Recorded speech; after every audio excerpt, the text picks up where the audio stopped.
Olympics, giving us our only gold medal so far, totaling the medal tally to 7.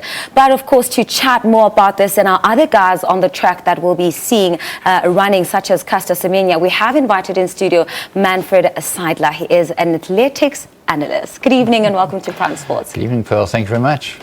An amazing performance by Wayde. Astounding. I mean, your thoughts? One doesn't know where to begin. I was very privileged to be able to commentate on the race in the early hours of this morning. Yes. It was 3 o'clock. 3 a.m.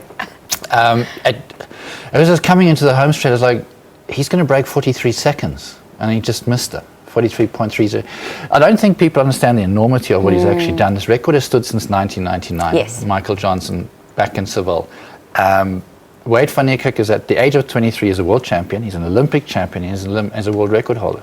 What else is he going to do? He's at the age of 23. He's already set those benchmarks. That's huge. It's absolutely phenomenal. And I think, yeah, I mean, what do you do? I mean, a lot of credit has to go to his coach, to Tanya Ants. She's done a remarkable job with him. And they had a race plan. And she says he ran it to the T. I still want to know what that plan was, but it worked. It's crazy to think that his coach is, 74 years old.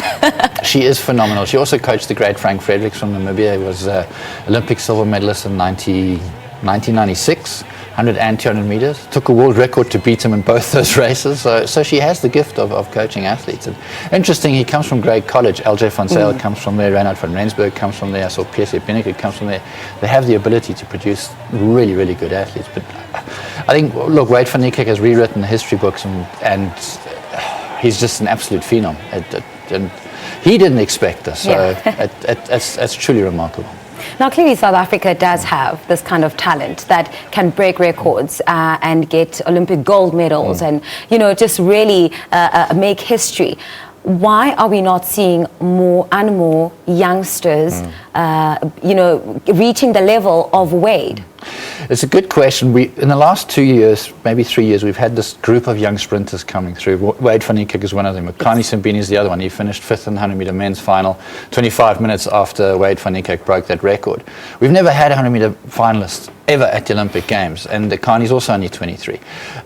We got the youngsters gift Leo Tlela coming through, Clarence Munya coming through. There's a whole bunch coming through from the School of Sport out at Tux. Enrico Brankis is a sub-10 seconds. So there's a lot of sprinters coming through. There's been this resurgence in sprinting in South Africa, and these kids are taking sprinting to a new level. And there's a new vibe in athletics, and I think people are finally beginning to realize we actually do not just have the talent, we have the ability, and the athletes now are starting to believe that we can actually come back and win medals and do well on the global stage. And I think the self-belief was lacking for a long time. And now we look at Akani Simbine's race, which was also phenomenal. I think his performance was right up there as well. He may not have medaled, but it's certainly been an improvement over the past couple of years. Your thoughts on that? 6 times he's gone under 10 seconds. The barrier or the benchmark for a top sprinter is the 10-second mark. He's gone under it 6 times. He's right up there with the big boys. He's in the Olympic final. He's top 8 in the world. He finished 5th in the best of the world. There's 209 athletics nations competing.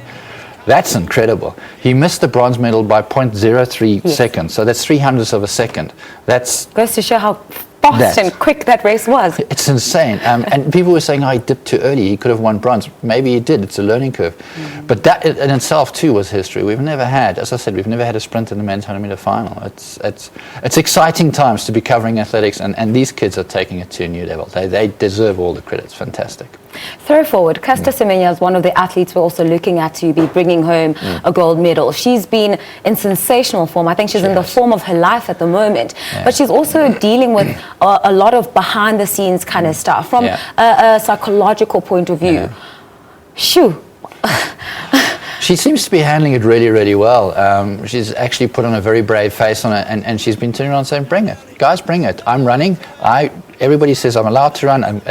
You know, the Court of Arbitration for Sport has turned around and said to the IOC and the IAAF, the ruling you had a few years ago, that doesn't stand. I can run as I am. I don't have to take medication, which we assume she's been on for the last 2 years. Yes, she's had injury woes and so on, but she is in the shape of her life. There's speculation that she will break a world record that has stood since, I think, 1988 or even longer. That's a gold medal unless something drastic happens. She breaks an ankle or she trips or she doesn't get to the start line. Otherwise, that's a gold medal. There's no one who's going to touch her. She streaks ahead of everybody else. And she's handling it really well. So Oh, big ups to her. I just want to quickly touch on the structures, athletic structures, development structures in the country at the moment.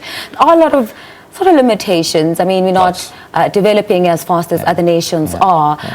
What can be done to sort of close that gap and make sure that we keep producing these stars from a very young age, from school, so that young South African children are actually encouraged to take up athletics as careers and not just as hobbies? So the first thing I would do is I'd take this key crop of sprinters, Wayde Van Niekerk, Akani, Semenya, these guys, and they need to tour the country. And somebody needs to support them in that. Yes, they will do it gladly out of their heart. They've already been doing that, but you know, that becomes a job. Somebody should actually go in and support them. I think that's vital. The other thing that needs to happen is that you've got basically a top-down and bottom-up approach. So what happens is you need facilities and resources at school. I'm not saying really fantastic stadiums. A grass track is all you need. You don't need fantastic tartan tracks. Kenya has got one tartan track in the entire country, and look at what they're producing. It's about providing opportunities. It's about providing mentorship. It's providing getting those athletes out there so that the kids can go, hey, I want to be like him. Yes. You walk through the streets of Kenya and Eldoret. Every street corner, there's an Olympic champion, a world record holder, etc., etc. And then they go and run in these fantastic, colorful tracksuits, and the kids go, I want to be like that. There's your motivation, there's your inspiration. The next level then is providing resources, and that's coaches. And then once you've got that, you basically need to provide them opportunities to compete, and then you'll end up with that. It really isn't rocket science, it's very simple.